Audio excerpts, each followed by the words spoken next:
he cares about Rivers State. It's not because he cares about Rivers State. It's because of the resources. It's in Rivers. Rivers has money. That's why they are fighting. It's not because of ideology, political ideology, or any difference. Listen, Wike was declaring 11 billion IGR over a year ago. Fubara is declaring 27 billion now, and you said they should not fight. Jesus. So it means that somebody was stealing the rest of the money all these years. That's what it means. That somebody was stealing all that money. Hey. And you said that they should not go to court. They should not do all this embarrassment of our judiciary that they are doing. You think it's about Fubara and Wike? It's because of the money. Okay, what is the scientific miracle that in a space of 1 year plus, somebody was declaring 11 billion per month and somebody now declares 27 billion? There's no miracle. There's no scientific miracle to prove that level of generation of wealth. Half. Yes, somebody was stealing more than half of his state resources for years. Wow. Jesus Christ. So these are the things that are at stake. See, there's a contractor that Wike arrested in the FCT. So he owes these contractors about 5-point-something billion. Some of them are poor people who just did job in the FCDA before he came. So in total, 5-point-something billion is what he was owing them. So this contractor, I think he was owing them maybe small money.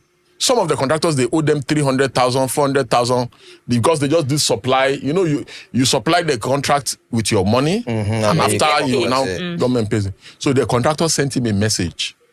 I cannot feed my family. My children are sick. Blah, blah. After the contractor sent him a message begging him, he now forwarded the message to, I think, either the police, either one AIG or IG, I don't know. They went to arrest the contractor. They didn't see him. They arrested his wife. And took her to SARS abattoir in Guzape in Abuja. Jesus. She was spent some time there. So they now subsequently called the man. Got the wife to call the man. The woman now called the man and said, "Oh, they arrested me. They tricked him and said that I bought a stolen phone. That phone you bought for me is stolen phone." He said, the husband said, "Where are you?" He said, "I'm in SARS in Guzape." Immediately he came, they just babbed him and released his wife. The man spent, I think, 10 days in detention or so. The man contacted us after he saw my fracas with Wike. Yes. Came to our office to brief her and tell us that they subsequently took the man to Wike. Wike demanded that when they arrested him, they should bring him. Ha! There's nothing he didn't say or insult the man. You are a bastard. You will go to jail. What kind of a country is this? The man was subsequently charged to court for insulting minister. Insulting minister? Yes. You are owing the man. Do you know who Wike is? Do you know who Wike is? You are owing the man. The man sent you a message begging you to pay him. So this is how they treat people. And yes, Nigerians generally, it's not just about the leaders. Nigerians are oppressive by nature. Yes. Oppressive by nature. Once they get small thing, look at Burna Boy now. Look at what he's doing to Speed Darlington. It's not just about Burna. It's about anybody that has any form of influence. Immediately they get money. They first go to their village meeting. Collect more tithes. They go there. They don't go there normal. They go with escorts. They buy a big car. Get some policemen to follow them behind. They want to show that now they have arrived. So Nigerians are oppressive by nature. So their leaders cannot be different from them. So we should not be looking for what we don't have in them. Yes. You know what I wanted to say, to follow up with what you said. Recently, the Ebonyi State governor arrested 6 people in the Ministry of Health for theft. Yes. Now, my question is, what can we do question? Because a bad citizen is going to be a bad politician. Leader. Yes. Nobody was born and they named the person politician or bad politician. You were once a citizen and you grew and then you went to be voted in and you got voted, which means you were already a bad person. So it's what can we do question. How are we going to get, because we are saying politicians are bad, but you, in your little space. Right. Yes, because I remember when I was in the university, if you go see secretary for departmental secretary is already telling you to shift one side and you know what to do. Yeah. See, very simple. What can we do? We must stop being oppressors. We must stop being bad citizens. We must stop being bad people. Look at, I hate to mention Bonner's name. Bonner sings against oppression, for God's sake. Why are you oppressing this speed darlington young poor guy?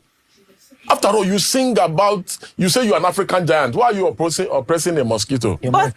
So I hate to make, but the message is passed more deeply when you use examples. You use people to make the examples, because.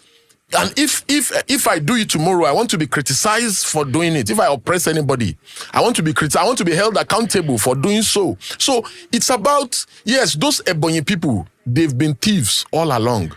They're just looking for that. I think I've said this before, that the thieves outside government on the queue are more than the thieves in government. Oh yeah. Yes, that you see, those people who are on the queue waiting to steal, they are the real problem of Nigeria.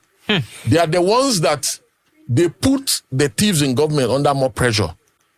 Is it not the permanent secretaries and the civil servant that tell the politician, this is where the money is, this is how to steal government money? They are the ones that teach the politicians how to steal money. You're right. But in addition to what you've said, it's not even just those in the civil service.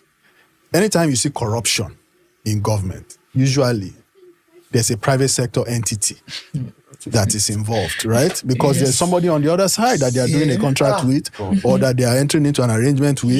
So let's not say it's only government, it's in the private sector too.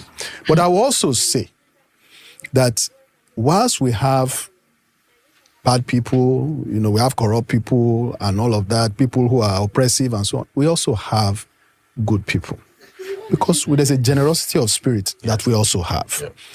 And in any community, whether it's a traditional community, whether it's a company, whether it's your local business, whether it's your church, whether it's whatever it is, you can look among the people and pick out, this man is a good man.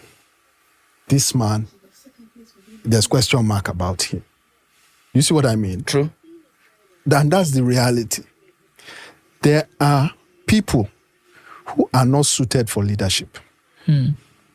Not everybody is suited for leadership. Leadership is a responsibility. It's a public trust.